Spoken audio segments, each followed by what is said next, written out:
పాత్రికేయ మిత్రులందరికీ నమస్కారం.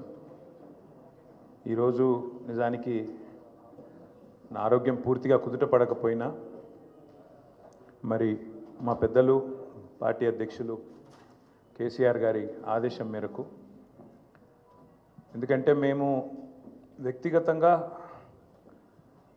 ఎన్ని దూషణలైనా పడతాము, ఎన్ని తిట్లైనా తింటాము, ఎన్ని అవమానాలైనా సహిస్తాం. కానీ గత సంవత్సరన్నర కాలంగా మమ్మల్ని నోటికొచ్చిన బూతులు మాట్లాడినా, నోటికొచ్చిన పద్ధతిలో దూషించిన, చివరికి మా నాయకుడి చావును కోరుకుంటూ నికృష్టపు రోత మాటలు మాట్లాడినా మేము భరించుకున్నాం, సహించుకున్నాం, కోపాన్ని తమాయించుకున్నాం, పంటి బిగువున బరాయించుకుంటూ వస్తున్నాం. వ్యక్తులుగా మమ్మల్ని అందరినీ, ఇక్కడ కూర్చున్న వాళ్ళందరినీ ఎన్ని తిట్టినా పడతాం. శాసనసభలో కానీ బయట కానీ ఎంత రోత మాటలు మాట్లాడినా పడ్డాము, పడతాం. కానీ వేల మంది త్యాగాలతో, దశాబ్దాల పోరాటాల ఫలితంగా, అందులో ముఖ్యంగా ఏ రాజకీయ పార్టీ అందులో లేని నాడు,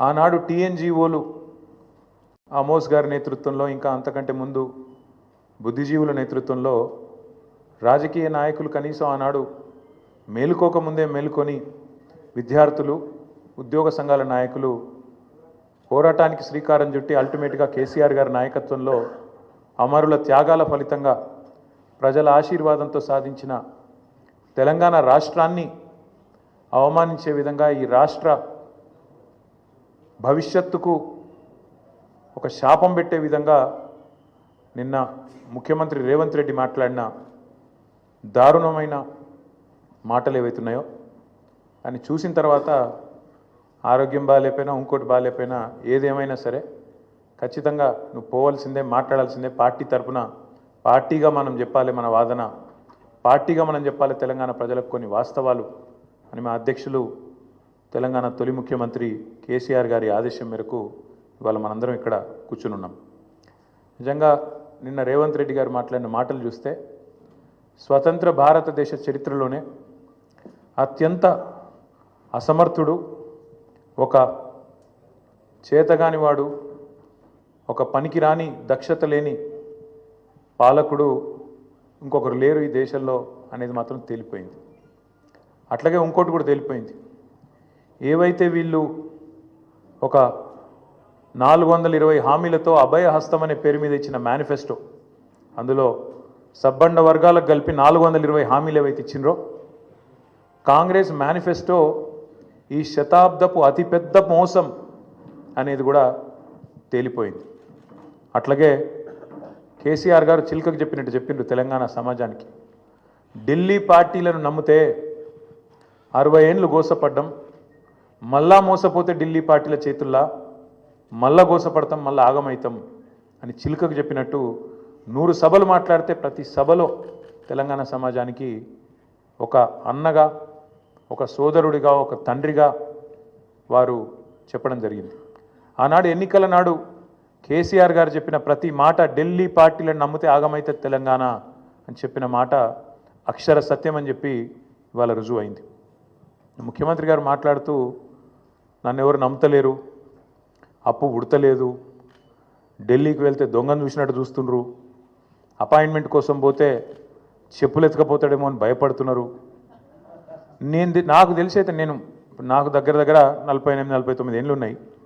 నేను కూడా రాజకీయాలను ఒక 35 ఏళ్ళకి వెళ్ళి చిన్నప్పటి నుంచి పేపర్లు చదివే అలవాటు ఉంది, టీవీ చూసే అలవాటు ఉంది, రాజకీయ కుటుంబంలో పుట్టినా కాబట్టి దగ్గర నేను కూడా ఒక 10-15 మంది ముఖ్యమంత్రులు వాళ్ళ నడవడిక, వాళ్ళ మాట తీరువని చూసినాను.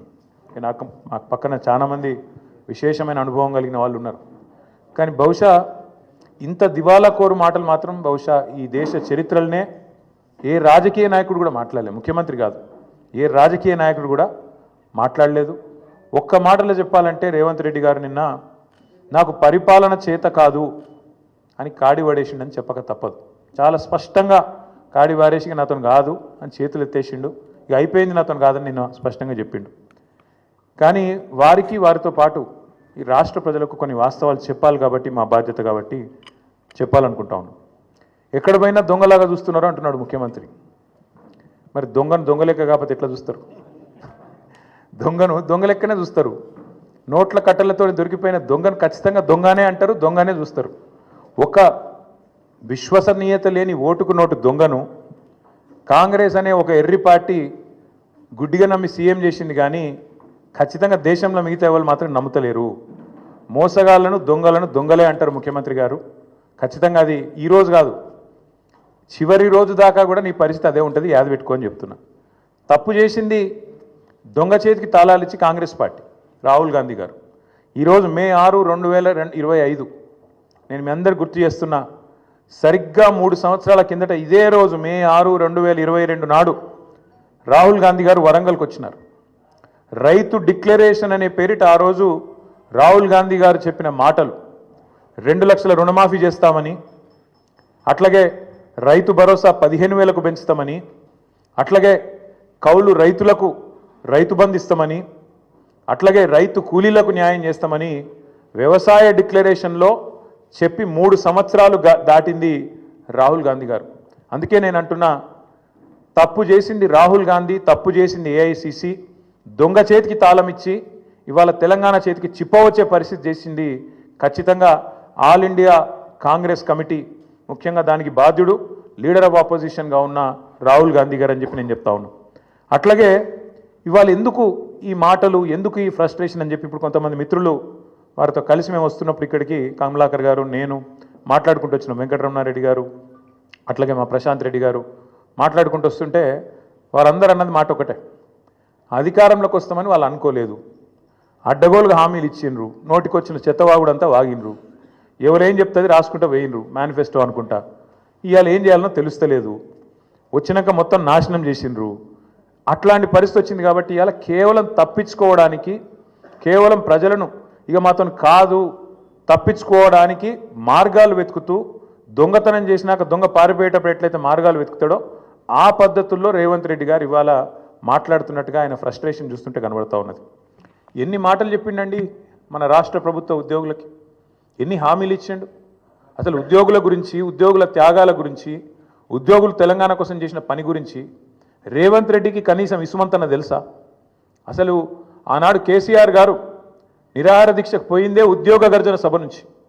ఉద్యోగుల విషయంలో ఆనాడు ఒకసారి ఫ్రీ జోన్ హైదరాబాద్ అనే ఒక తీర్పు వస్తే దాన్ని ఖచ్చితంగా తిరస్కరిస్తున్నది తెలంగాణ సమాజం అని చెప్పి తెలంగాణ ఎన్జిఓల త్యాగాన్ని గుర్తు చేస్తూ తెలంగాణ ఎన్జిఓ అనే సంఘాన్ని ఉమ్మడి ఆంధ్రప్రదేశ్లో కూడా అత్యద్భుతంగా నడిపిన ఉద్యోగ సంఘాల నాయకులకు మా స్వామి గౌడ్ గారు ఇక్కడే ఉన్నారు, మా శ్రీనివాస్ గౌడ్ గారు ఇక్కడే ఉన్నారు, పెద్దలు దేవిప్రసాద్ గారు ఉన్నారు, పాతూరి సుధాకర్ రెడ్డి గారు ఉన్నారు, ఇంకా ఉపాధ్యాయుల నుంచి వచ్చిన మా సోదరుడు రసమయ్య బాలకృష్ణ గారు ఉన్నారు.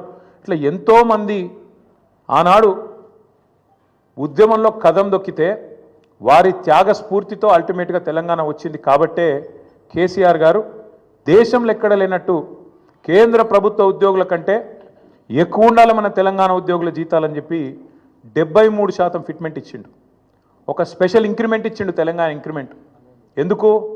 ఒకటే కారణం, ఉద్యోగులు వేరు మేము వేరు కాదు, ఉద్యోగులే ఉద్యమకారులై కదం దొక్కిండ్రు, ఉద్యోగులే అత్యద్భుతంగా ఆనాడు పెన్ డౌన్ చేసిన సకల జనుల సమ్మెలో తమ ఉద్యోగాలు పోతాయనే ఇబ్బంది కూడా లేకుండా, ఆలోచన కూడా లేకుండా తెలంగాణ కోసం కొట్లాడిన ఆ సోదరుల్ని ఇవాళ అవమానించడం అంటే, వాళ్లకు మిగతా రాష్ట్రంలోని ప్రజలకు చిచ్చుపెట్టే ప్రయత్నం చేయడం అంటే, ఇది ఒక ఉద్యమ ద్రోహి అయిన రేవంత్ రెడ్డి మాత్రమే చేయగలుగుతాడు తప్ప ఇంకోటి చేయలేడు. ఎందుకంటే ఆయనకు అవగాహన లేదు. ఉద్యమంలో ఆనాడు భుజం భుజం కలిసి మాతో నడిచిన ఉద్యోగులను మేము కడుపులో పెట్టుకొని చూసుకున్నాం. ఎందుకంటే వాళ్ళది మాకు పేగు బంధం. అందుకే ఒక ఉద్యోగ సంఘాల నాయకుడు మంత్రి అయిండు, మరొక నాయకుడు కౌన్సిల్ చైర్మన్ అయిండు, ఇంకొక నాయకుడు బ్రహ్మాండంగా ఆనాడు కార్పొరేషన్ చైర్మన్ అయిండు, ఇంకొక నాయకుడు ఎమ్మెల్సీ అయిండు, ఇంకొక నాయకుడు ఎమ్మెల్యే అయిండు, చాలామంది ఇంకా చాలామంది పెద్ద పెద్ద హోదాల్లో ఆనాడు ప్రభుత్వంలో ఉన్నప్పుడు వారిని గౌరవించుకున్నది కేసీఆర్ ప్రభుత్వం. ఇవాళ ఉద్యోగులు అడుగుతున్నది ఏంది? మీరు చెప్పిందే కదా, మీరే చెప్పిండ్రు. ఇక పేజ్ నెంబర్ 28 మేనిఫెస్టో, టీఎస్ఆర్టీసీ సిబ్బంది సంక్షేమం, ఆర్టీసీ కార్మికులను ప్రభుత్వంలో విలీన ప్రక్రియ పూర్తి చేసి 2 పీఆర్సీ బకాయిలు వెంటనే చెల్లిస్తాం, వచ్చే పీఆర్సీలో ఆర్టీసీ కార్మికులను చేరుస్తాం, రాష్ట్ర ప్రభుత్వ ఉద్యోగులతో సమానంగా అన్ని వసతులు సదుపాయాలు కల్పిస్తాం. ఆర్టీసీ బస్సులకి ఏందో చెప్పింది. ఇక ఇది ఆర్టీసీ కార్మికుల గురించి మీరు చెప్పిన మాట.